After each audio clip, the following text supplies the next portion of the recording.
aku Cindy Julia. Hari ini aku mau review kompor portable listrik yang mereknya Advance dan tipenya itu IDC 200. Buat yang lagi nyari-nyari kompor listrik portable, boleh banget nonton videonya. Jangan lupa untuk like dan subscribe video aku ya. Thank you. Jadi pas aku unboxing, di dalam kardusnya ini cuman ada kompor listrik portable itu sendiri dan kartu garansi serta buku petunjuk pakai gitu. Nah, tampilannya itu seperti ini. Cakep banget ya. Nah, bagian atas kompornya itu berbahan crystal plate. Jadi tampilannya kayak tempered glass gitu ya, dan ini tuh kuat banget. Tombolnya sendiri itu non bubble ya, jadi ini sistemnya touchscreen gitu, dan di sini ada tombol untuk pengaturan tambah suhu dan mengurangi. Kemudian di sini tuh ada 5 tipe modal memasak.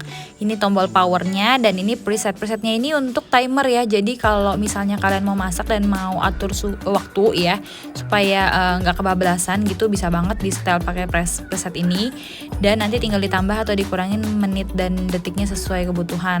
Untuk tipe memasaknya ini ada hot pot, stir fry, water, and soup. Jadi ini bisa disesuaikan sama kebutuhan kalian sendiri. Dan di bagian terakhir itu temperature. Untuk bagian lingkaran tengahnya ini agak sedikit bertekstur ya, dan dia tuh ada garis putih-putihnya supaya kita tahu untuk taruh di mana panci kita, biar tepat. Di bagian atasnya itu ada tulisan untuk perhatian plat masih panas, jadi jangan langsung dipegang setelah penggunaan.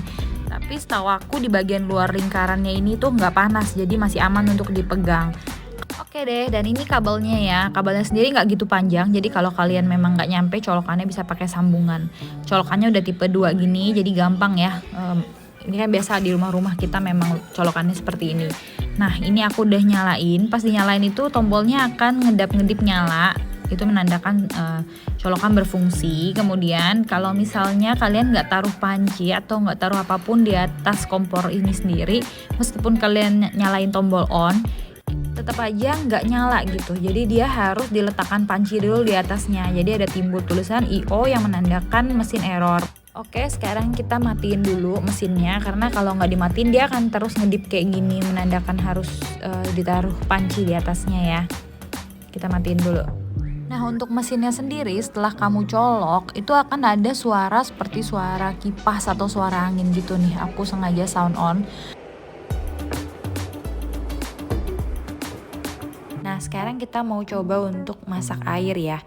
Oh ya, untuk kompor induksi kayak gini, kalian harus menggunakan panci-panci yang sudah mendukung untuk kompor induksi ya. Jadi kayak aku contoh pakai stain gini. Atau bisa juga menggunakan panci stainless, dan banyak juga sih merek-merek lain yang bisa untuk untuk kompor induksi. Jadi kalian tinggal sesuaiin aja.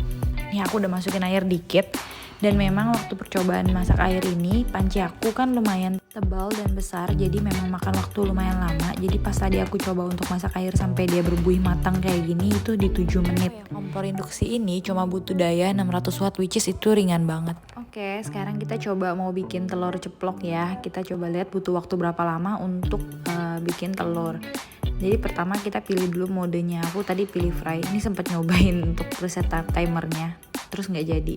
Pakai fry, terus aku udah mulai nyalain stopwatch. Pertama aku lelehin dulu margarinnya, karena ini untuk percobaan aku sengaja banyak margarinnya supaya kalian bisa lihat betapa cepatnya margarin ini meleleh dalam hitungan detik.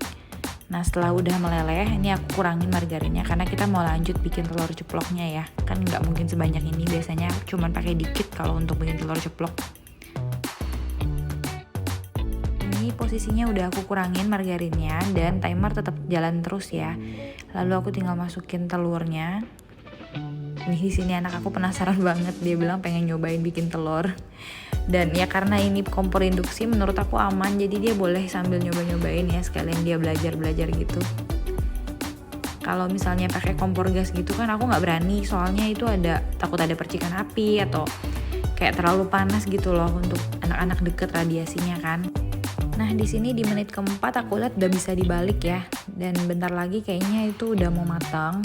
Biasanya sih aku suka telur setengah matang, tapi karena ini untuk percobaan aku pingin kita cobain bikin sampai benar-benar matang ya.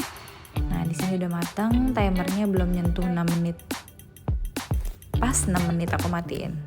Dan lihat pinggir-pinggirnya ini sama sekali nggak panas. Aman banget. Kesimpulannya, menurut aku kompor listrik ini dengan harga yang cuma 270.000 waktu aku beli itu, ini kepake banget. Kenapa kepake banget? Kayak pernah kejadian kemarin mbak aku masak pagi-pagi dan gasnya itu nggak naik. Jadi dia telepon ke kamar pagi-pagi untuk bangunin karena dia kan lagi masak untuk keluarga gitu kan ya. Jadi kalau seandainya waktu itu ada kompor listrik kayak gini, mbak aku tetap bisa lanjutin masak pagi-pagi gitu kan. Waktu itu kan akhirnya aku harus nunggu agak siang sekitar jam 8 jam 9 sampai toko yang biasa aku beli gas itu buka dan minta tolong teknisnya untuk datang ngecek gas aku kenapa gitu nggak naik ke kompor gitu kan. Jadi kayak banyak-banyak sikon juga yang memang mengharuskan kita punya cadangan ini kayak penting banget, apalagi kalau kita punya anak kecil di rumah ya. Misalnya banjir gitu atau tukang gas lagi tutup atau apa gitu ya. Kita bisa banget bisa pakai ini untuk dadakan dan untuk harga 270 ini tuh affordable banget, tampilannya estetik menurut aku dan tombolnya sendiri udah canggih banget ya. Ini kan touch, dia bukan seperti yang masuk tombol yang ditekan gitu, ini udah touch. Terus ini aman, misalnya anak-anak pingin bantu masak atau apa, kita bisa pakai ini daripada kita pakai kompor gas untuk aktivitas sama anak-anak gitu ya, kayak masak yang kecil apa yang mudah-mudah gitu kan. Kalau kayak gini anak-anak bisa bantuin kita masak banget. Sekian video aku untuk review Advance IDC 200 ini, semoga membantu. Jangan lupa untuk like dan subscribe biar aku makin semangat bikin videonya.